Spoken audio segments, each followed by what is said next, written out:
Hello everybody, welcome to the Goody Show. This is brought to you by the Mental Health Foundation Australia from Melbourne, Australia. We hope to provide education and a little bit of light-hearted entertainment for you during this program. Today's topic is phobias, which just so happens to be interesting because, look, I found this creature on my hat.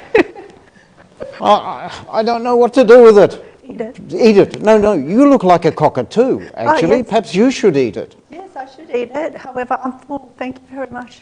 All right, look, I'll throw it at the back anyway, and we'll leave it over there. But look, since you look like a cockatoo, and a radiant cockatoo, I might say, absolutely stunning, can you tell us a little bit about who you are and what your role is? Knock, knock. Knock, knock. Who's there? Lucia. Lucia Hou. Now you know what my name is. Lucia Hou, who is our co-host.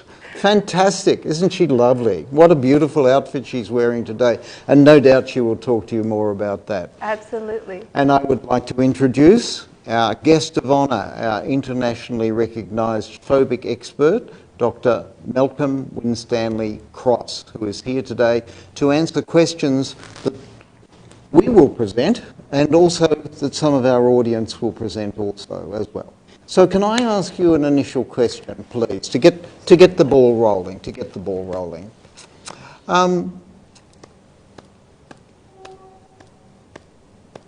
Phobias, I've heard, can be manifold. People seem to be able to... I've heard of phobias where people are phobic about not having a phone. I've even heard of a phobia where scared of peanut butter being encrusted on the roof of the mouth. It seems to me that you can become phobic about almost anything. Is that true or is that not true? Jim, it's absolutely true.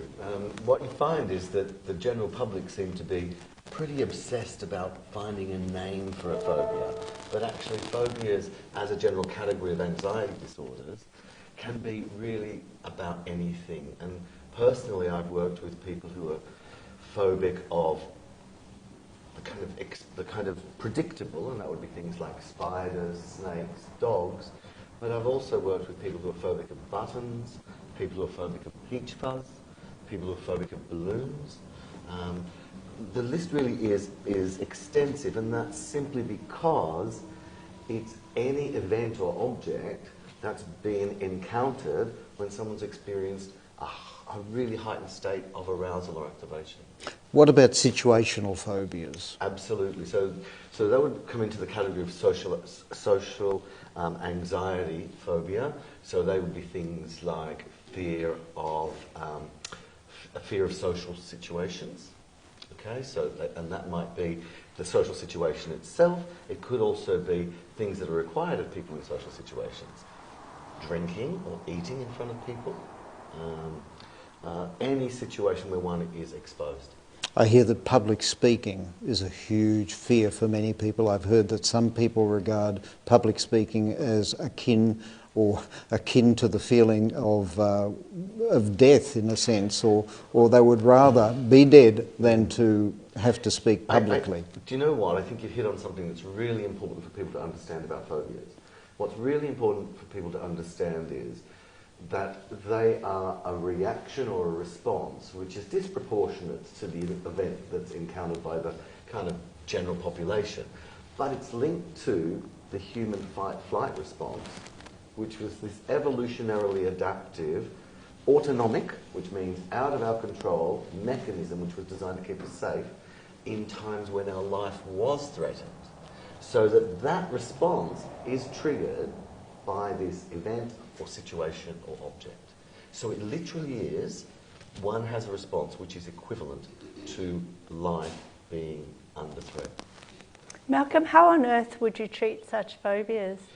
Okay, well, because phobias are relatively common, then they have and of interest to the general population, as well as people who experience them, then there's been a lot of research over a long period of time. So we know that there's an evidence base of approaches, and they usually are twofold. So you typically cognitive behavioural therapy, where one works at reducing the individual's baseline level of arousal, so we teach people the opposite physiological experience of being distressed. So that would be a lower heart rate and muscular relaxation. And then we desensitize people by slowly, in a graded way, exposing them to a stimulus, the feared object. And we would typically, and it's really interesting, this treatment, because typically we'd form this hierarchy of desensitization, usually up to about 10 things, from least to worst. And the least thing has to be something like a really easy win. So, for example, if your fear was spiders or arachnophobia, it would be, I'm going to tell you that there is a book in the other consulting room with a picture of a spider in it. It's literally that minor, and to ensure that you're okay with that. And then we slowly edge up that hierarchy. But the interesting thing about it is that by the time you get to usually number 5, the phobia dissipates. So you never have to have your dreaded fear of the spider crawling over your face. Okay? So the phobia has dissipated before that horrific thing that you imagine to be your worst fear. One other thing I want to say as well, if I may, please, is that, which is a really good thing, is that desensitization in vivo, that's live desensitization. So, for example, you're afraid of dogs, and ultimately you'll have to get the dog into the room. Well, imaginal desensitization is just as effective as in vivo or live desensitization. So it means if your fear is obscure, we can actually create imagined situations because the fear response can be the same. Sure. Malcolm, can you tell us a little bit more about your practice and the phobias that you treat? Sure. So just at the moment, I mentioned balloons, and I've just completed work with an individual who had a phobia of balloons, but also and also public speaking. You mentioned it, Jim. It's a live issue for someone whom I'm working with now. And in my practice, I tend to work with high-functioning adults. That's people who have a really high baseline level of well-being, who encounter crisis, like a blip or an event. And for those people who are used to competency, like used to performing, it's really shocking for them when they experience a phobia or an intense fear, because it's just outside of their awareness. And if you think about it, the physiological response, when your body is out of control, yes, it's terrifying. Yes, and I imagine it must be very limiting to their career, to their aspirations, to their self-image, etc. What tends to happen, and one of the things that can get in the way of completing a treatment schedule is that they're usually clever people, and they'll find workarounds. So, and this is an interesting interaction between mental health and access to resources. I know of, not in this country, but a CEO I know personally who has a fear of glass lifts. Okay, now she's the CEO. She goes to work. There's a glass lift. Okay, she's not going to not take the job, but because of her position and status, she rides the goods lift. So that if you have resources, you can find workarounds and put up with your fear and phobia. So someone who has, not particularly attractive, but encopresis, for a fear of encopresis, which is defecating, and this is not an uncommon fear, they'll buy a scooter so that they can zip I think I might have just done it now on this program. They can zip in and out of traffic. So, but otherwise it can become debilitating, and what happens is you just move in smaller and smaller circles. Is it a good thing to avoid those situations? I mean, you spoke about the lady who takes the elevator, the covered lift as opposed to the glass lift. Is that a healthy thing to do, to avoid it? Avoidance is the magic word, okay? Because avoidance makes things bigger. So what happens is, it literally becomes true that you are surviving because you're staying away from this feared object. So it just gets bigger. And what happens when it gets bigger? It generalizes. That's how we get to peach fuzz. We get to peach fuzz from being bitten by a dog. So maybe you're best to address these things earlier, nip them in the bud if we possibly can, so they don't generalise, become more global. Absolutely. So what we know is between about 4 to 6% of the population will experience a phobia at some point in their life. We also know that children who experience phobias, they typically resolve themselves. Okay, and that's probably because of they have less control, so they are forced to be exposed and nothing terrible happens. But for adults, typically they don't resolve without treatment. Now, can I just ask a question of our lovely cockatoo lady here, who looks so radiant, etc.? You are perhaps one of the most remarkably self-contained and self-confident women that I know, having known you for a long, long time. Do you have any phobias? Well, absolutely. I actually had a phobia until I was 40 years old. I had a phobia of actually applying my own makeup. Good heavens. Yes, I tried, if you remember about a decade ago, they had the smoky eye effect that came into trend. So I tried it, but then everyone thought I either got punched in the face or I looked like a panda bear. So from then on, I kind of steered away from doing my own makeup. Now, we did notice for this production that you did not apply your own makeup. No, I It was didn't. applied to you. Yes. So that was not a problem, but No, had not you at tried all. it yourself, that might have been a problem? Yes, till about the age of 40. But I think that with everyone in the world will go through some type of phobia in their lifetime. I think the key takeaway there is not to just have to go through it, but to grow through it. So I grew through it, and I learned how to put on my own makeup because I had such stage presence, and I even went internationally and represented Australia and brought home some titles as well. So that's a great way that I grew through it. Well, absolutely essential, given your profession and what you do publicly, to have good makeup. Yeah, absolutely. But before we continue, can I actually edify those who did my makeup and costume today? So I want to thank the glamour Indonesian costume designer, Ganda Mapaung, and Chantique Makeup by Yuli Thompson, who delightfully did my makeup and dressed me today. Now, can I just suggest, we're rushing ahead in our script a little bit, but you also have an offer to people to dress you? Yes, absolutely. So if you're a designer out there or an artist, makeup artist, a hair designer, any type of artist that you would like to partner with the Mental Health Foundation Australia, we're happy to wear your costume as well as have your makeup done and co-sponsor and advertise you as well on TV. And you'll see this lovely lady dressed in your outfits, modelled professionally on this program, Yes, which of course will be universal within a week, I would imagine. Yes, so write into us if you have or know of some special designer that you want featured on our show.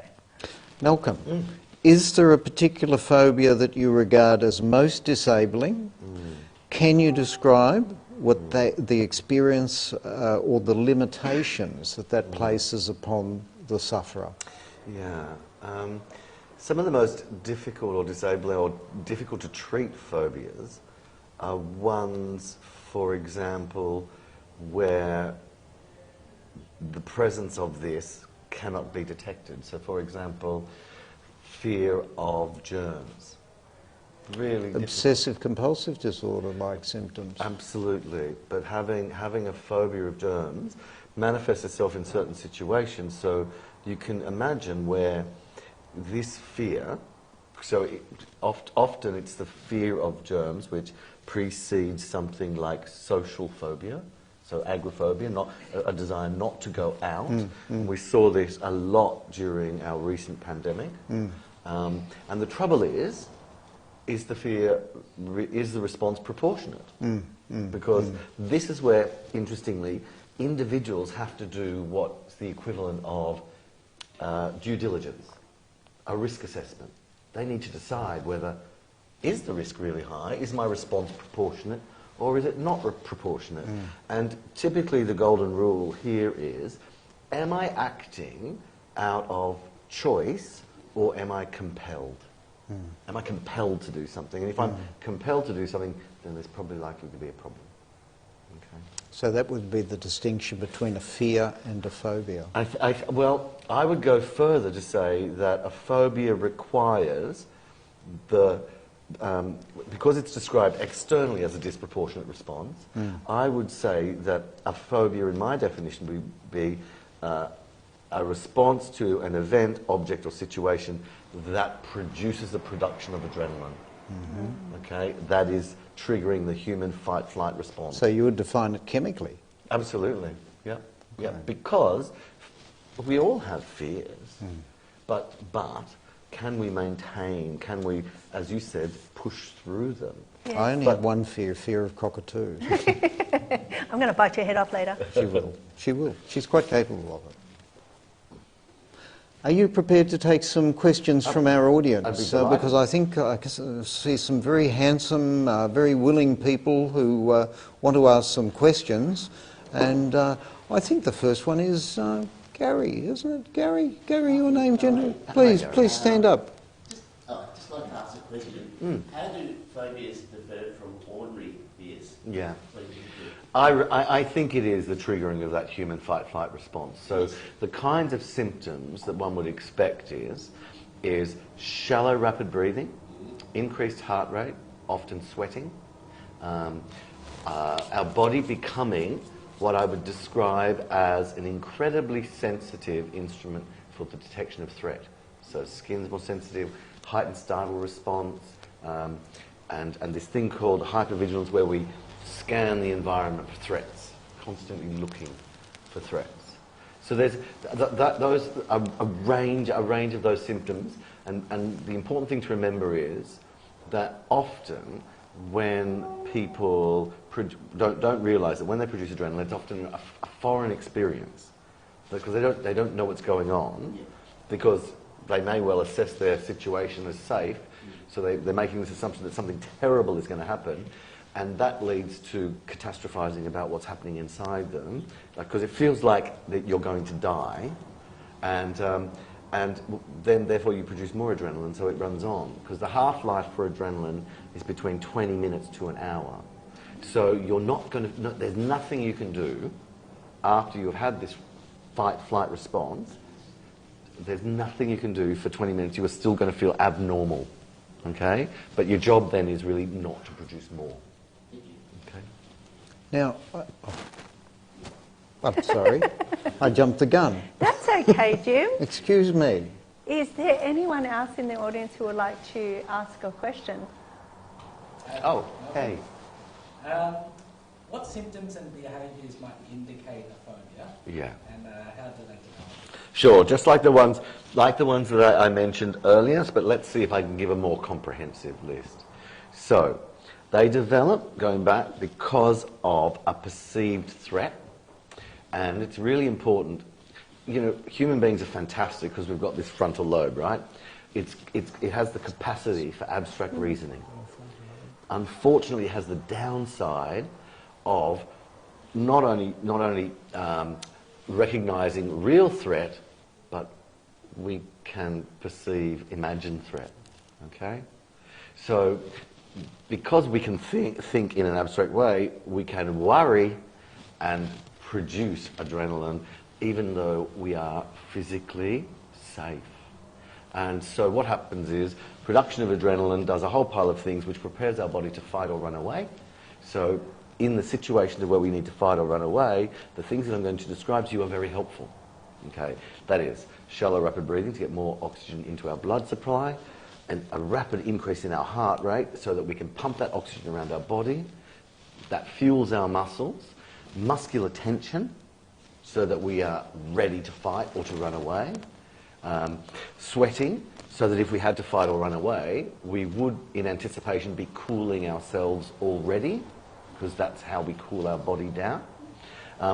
We get these other symptoms, which is because we don't expend that energy in contemporary society. What happens is we can feel faint, tingling sensations. The other thing is we can feel strange in our stomach because digestion, paradoxically, requires an enormous amount of energy. Okay? You'll know that if you've ever eaten a large meal, you just kind of want to go to sleep. So adrenaline shuts down our digestive system. So we can feel nauseous or we can feel odd. So if you just imagine being in your house or your apartment, which you know is safe, and you have this response, it's terrifying. Okay? And what do you do as a human being who makes meaning? You go, what the hell is causing this? What's causing it? And it's like, bang, you've just made a random attribution. You've just associated this terror with that thing. Okay? Do you have another question? Yeah. Does anyone else have another question? I think Christina has a question here. I think he put his hand up Oh, first. did he? Yes. Oh, okay. And tell me, why is he a very important man here today? So Sonny Gill is the owner of, he's actually my boss. Oh, good heavens. Oh, you're my boss too, but he's my boss too. I'm the boss. Yes. Well, that's wonderful. But He's he's my boss. done something very nice for the Mental Health Foundation. Absolutely. Not only he's my boss, but he's also sponsored our show. And generously donated some Yeah. money. Well, we better really suck up to him. Yeah, Okay? he And really make absolutely him has. very welcome and ask him whatever question he wants. What question do you have? Great show, by the way. Great awareness as well, and learning a new things about phobias. Just a question for Malcolm. Is there any role for medication to treat phobias? Yeah, I think that's a really good question. I guess I'd like to preface my answer by saying, and it's probably a personal view, my personal view is that it's every human being's birthright to experience the most optimal psychological well-being that they can. And if people are in distress, I think we should throw every single resource at it. So to round off that answer, that there is evidence to suggest that medications, SSRIs in particular, selective serotonin reuptake inhibitors, can play a role in the treatment of phobias. And I would, as I said, recommend throwing every resource at it, and that might be combination therapy of talking therapy along with medication. Can I just say that I'm really pleased to hear you say that, because that also backs the professional view of our scientific advisory panel here at the Mental Health Foundation, because too often we have this unfortunate divide between biological medicine as practiced by psychiatrists and psychological practices, and there should of course be an amalgamation meeting of the two. So that's really consistent with our best practice professional advice. So thank you so much for that. Thank you so much. I don't think there are any other questions, are there? No? Well, probably, look, we're getting on to the end of time, which is amazing. We've by no means exhausted the topic here.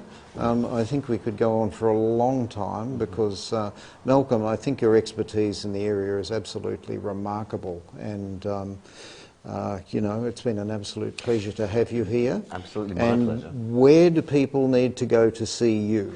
Well, it's not just me out there. No, But, but certainly, as you mentioned before, we practice at Counselling in Melbourne, which has multiple locations across Melbourne.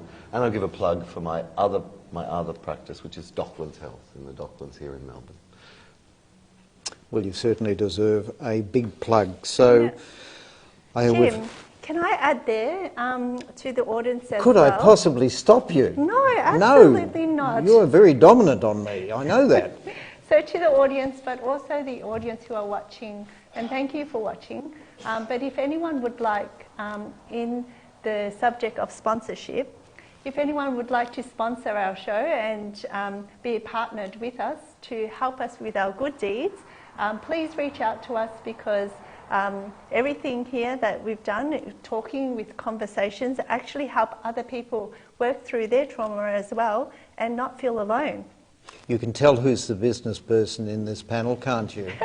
So is anyone else who wants to sponsor, please let me know and reach out. She does it so well, so well.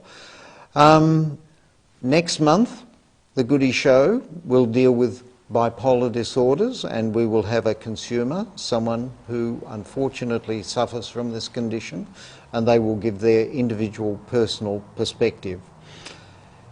In the meantime, I would like to ask anyone who would like me to wear a badge. You might notice that I'm wearing the Australian national uniform, which is, well, the nearest we have to it, apart from a dry as a bone coat that drovers wear. But I have a Queensland cattleman's hat, and I have various badges from places around Australia and in fact from some places around the world. If you would like to, as an audience, send me a badge, I will reference it, I will tell you a story, where it comes from, and a little bit of promotion about you as an individual and maybe what your story, your mental health story is too. So I'd be very happy to do that.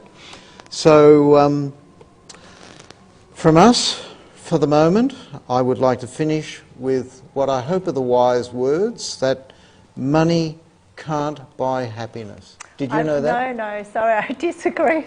If anyone would love to give me money, I would be the happiest girl alive. Good evening from the Goody Show. Thank you for watching.